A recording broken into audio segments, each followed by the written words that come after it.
Il était une fois, dans un grand royaume d'Afrique, un roi puissant nommé Kwaku le Juste. Après des années de règne, il décida qu'il était temps de prendre une épouse. Il annonça alors un défi inédit. Toutes les jeunes filles du royaume pouvaient se présenter, mais seule celle qui prouverait sa force et son courage deviendrait reine. Parmi elles se trouvait Hawa, une orpheline élevée par son oncle, un vieux forgeron. Depuis son enfance, Hawa s'était toujours battue pour survivre. Moquée par les autres filles parce qu'elle maniait le marteau et portait des habits de garçon.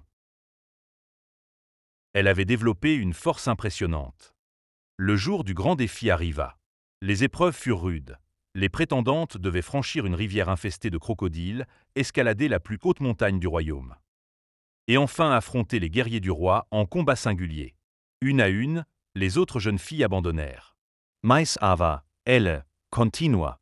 Lors du dernier combat, elle dut affronter le champion du roi, un guerrier redoutable nommé Bako. Les spectateurs riaient en voyant la jeune fille face à lui, mais dès que le combat commença, ils comprirent leur erreur. Hawa esquivait avec agilité et frappait avec la force d'un lion.